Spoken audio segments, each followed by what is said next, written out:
terima kasih Anda masih bersama kami di program Wukuf di Arafah. Syekh, kita ingin mendalami, sebenarnya kan kita posisinya ada di Indonesia begitu ya, tapi ingin sekali berada di Saudi ibadah haji, tetapi belum kesampaian, belum bisa. Nah, artinya kita bisa tidak mendapatkan pahala seperti orang sedang melakukan ibadah haji di sana. Kita juga melakukan rangkaian ibadah puasa di sini. Iya. Nah, Nabi SAW memberitahukan amalan yang sangat mujarab dan sangat bagus dan bahkan masyhur di antara kita. Amalannya adalah hadis yang diriwayatkan oleh Imam Tirmidzi dari Anas bin Malik. Nabi SAW bersabda, barang siapa sholat subuh berjamaah, lalu duduk berzikir sampai terbit matahari, kemudian sholat 2 rakaat yang kita kenal 2 rakaat syuruk atau isyraq. Nah, kata Nabi SAW, baginya pahala haji dan umrah sempurna 3 kali. Jadi bagi kita yang belum berkesempatan berangkat haji tahun ini, bisa kita meraih haji di wilayah kita masing-masing. Jadi besok kita kan insya Allah puasa Arafah besok di Indonesia, sesuai ru'yah ya. Jadi besok pagi kita subuh berjamaah di masjid, habis sholat subuh berjamaah di masjid, duduk berzikir sampai terbit matahari, kemudian sholat 2 rakaat isyraq. Nah, 20 menit kemudian sholat 2 rakaat isyraq atau 2 rakaat syuruk, insya Allah dapat pahala haji umrah sempurna 3 kali. Bisa ajak istri, bisa ajak anak dan lain. Kan nggak ada makan, nggak ada minum karena kita puasa. Ya, walaupun ini kan puasa sunnah, sangat dianjurkan kata Imam Nawawi.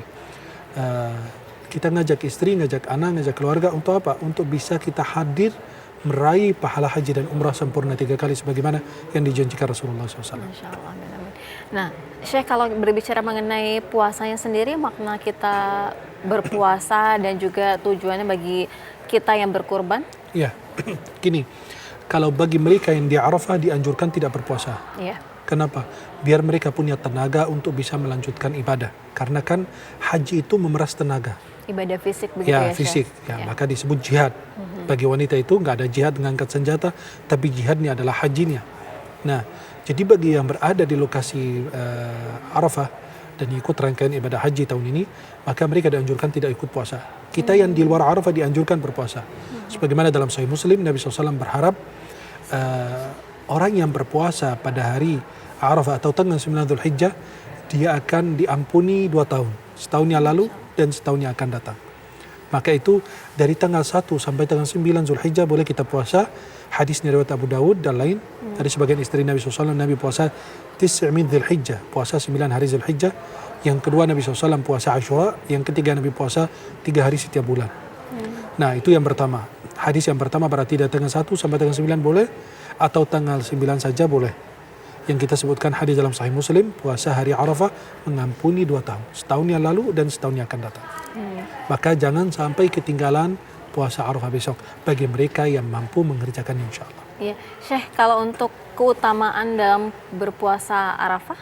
Iya, kan berpuasa Arafah itu kan bagi mereka yang di luar Arafah dapat pahala diampuni dosanya 2 tahun. Setahun yang lalu dan setahun yang akan datang. Ya, sebagaimana Nabi SAW menjanjikan dalam hadis Sahih Muslim. Kalau kita ingin mengetahui, Syekh, sebenarnya arti dari Arafah sendiri itu apa? Ya, makna Arafah itu jadi perselisihan para ulama. Ada ulama mengatakan Arafah itu artinya apa? Saling mengenal. Perkenalan atau saling mengenal. Jadi dikatakan dalam beberapa riwayat ya, saya sebutkan.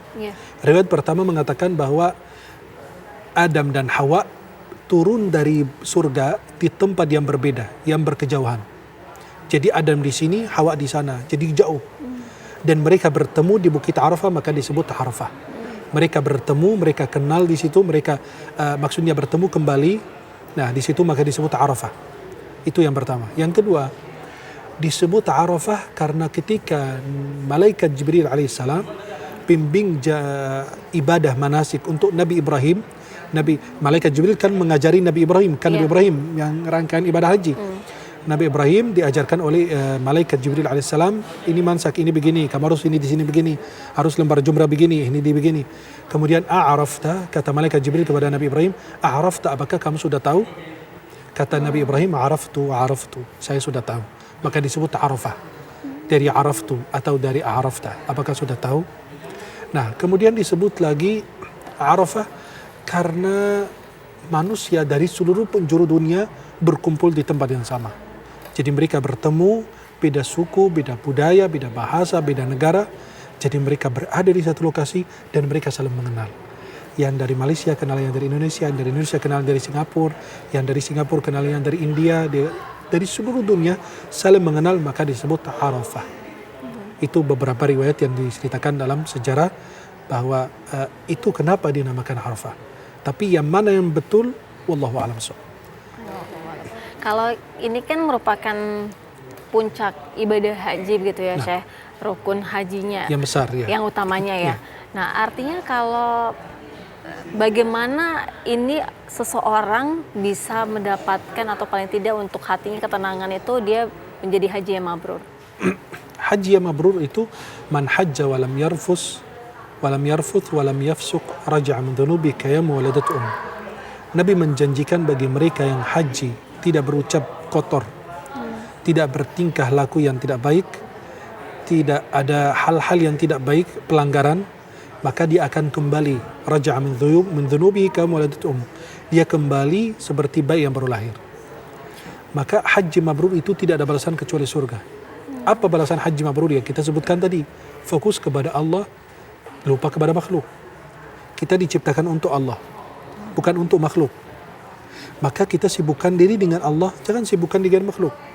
Makhluk itu tidak akan menghidupkan kita, tidak akan mewafatkan kita, tidak akan memberi apapun kepada kita. Bahkan kalau dia mengancam, dia tidak akan berbuat sesuatu kecuali dikehendaki Allah. Artinya gini, kalau orang ngancam kita, saya akan bunuh kamu. Dia manusia tidak bisa melakukan sesuatu kecuali yang dikehendaki Allah juga kok. Nggak bisa lebih daripada itu. Karena kita semua di kawasan Allah. Kita semua makhluk Allah. Dikontrol oleh Allah SWT. Di bawah kudrat iradahnya Allah SWT. Jadi kalau kita perhatikan orang yang haji, maka sekarang apalagi handphone, mohon maaf. Handphone itu kalau bisa ketika rangkaian ibadah dimatikan. Sehari sekali telepon keluarga kasih kabar, saya sudah di Arafah. Saya sudah di Muzdalifah. Atau WA. Habis itu dimatikan. Kenapa?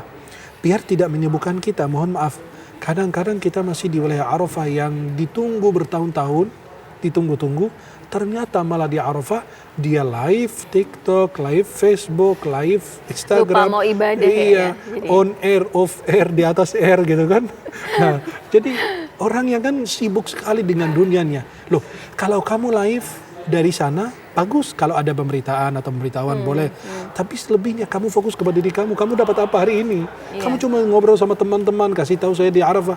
Terus kamu pulang bawa apa gitu. Nah, tapi Syekh, itu menjaga kekhusyuan itu seperti apa? Sehingga menjaga kita bisa kekhusyuan menyendiri. Mengasingkan diri. Kan gini, kalau kita di kerumunan, biasa kalau kita di tenda Arafah ya, banyak orang yang pada tiduran, yang pada makan, yang pada minum, yang ngobrol. Maaf, sampai juga ada yang ngerokok juga kan di luar tenda. Itu kan unik. Udah hari ini Allah bebaskan hamba-hamba dari api neraka jahanam. Minta dijauhkan dari neraka, ente bawa neraka sendiri gitu kan. Lucu sekali ya.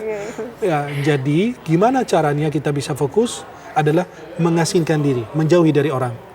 Cari tempat di pojok aja, di sudut, di tempat sendirian di tenda, kita duduk sambil istighfar, sambil zikir, sambil berdoa, sambil baca Quran. Ya, itu sibukkan diri. Kalau seandainya mereka di situ agak rumit, ya udah cari pohon aja, di bawah pohon aja duduk zikir. Nggak apa bergerah dikit bagus. Daripada ya kan panasnya dunia dibanding neraka lebih besar neraka. Ya, artinya gini, kita capek di dunia sedikit, di akhirat insya Allah dapat. Amin. Nah, bacaannya? Bacaannya zikir yang paling utama di hari Arafah, afdal ma qultu ana nabiyina min qabli, ya, zikir yang paling utama di hari Arafah, la ilaha illallah wahdahu la syarika lah, lahul mulku wa lahul hamdu wa huwa ala kulli syai'in qadir.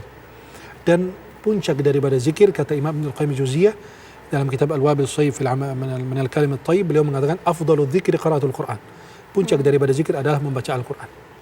Nah, boleh baca Quran, boleh berdoa, boleh berzikir, apapun ibadah yang kita kerjakan di hari itu, insya Allah akan bernilai pahala besar di sisi Allah SWT. Amin, insya Allah. Kalau untuk ketika kita sedang berdiam diri, kan kadang-kadang ada juga kita ketika lagi membaca, berdoa, tapi kan tiba-tiba terbersit mungkin keluarga yang berada di Jakarta dan lain sebagainya. Nah, itu bagaimana, Syekh? Boleh, nggak masalah. Kita kayak namanya manusiawi, mikirin keluarga gitu kan. Karena mikirin keluarga kalau udah selesai makan. Kalau sebelum makan ya nggak ingat mereka. Pokoknya yang penting jangan kayak untuk ria-ria gitu jadi ya. Gini, Syekh, kalau kita sudah kasih kabar hari ini saya sudah Arafah, matikan handphone lagi. Jangan matikan, pakai mode pesawat aja, atau dimatikan internetnya, roamingnya. Kan biasa kebanyakan dari sini roaming. Nah, matikan aja dulu. Jadi kan nggak ada nelpon ke kita. Iya. Jadi sekarang kita yang terhubung kepada Allah, jangan terhubung kepada makhluk, tapi kita terhubung kepada Allah. Jadi kalau kita mendekat ke Allah, Allah dekatkan segalanya kepada kita. Kalau kita menjauh dari Allah, Allah jauhkan segalanya dari kita. Iya, Syekh, untuk penutupnya ada pesan-pesan yang bisa disampaikan untuk masyarakat yang sedang melaksanakan ibadah haji dan juga yang bertujuan ingin melaksanakan ibadah haji. Ya, Bismillahirrahmanirrahim. Untuk para jamaah yang sedang melaksanakan haji tahun ini, pertama luruskan niat kita, keikhlasan kita dijaga. Ikhlas itu seperti orang berjalan di padang pasir, nampak bekas, tidak terdengar suara. Itu jaga keikhlasan, karena amal kita diterima karena ikhlas atau tidak. Mau dipuji, mau dilihat orang, buat apa? Manusia tidak bisa memberi apa-apa. Manusia tidak akan membuat masuk ke surga, tidak akan membuat jauh dari neraka.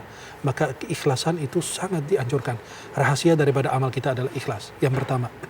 Yang kedua, hati-hati dengan medsos atau dengan handphone kita.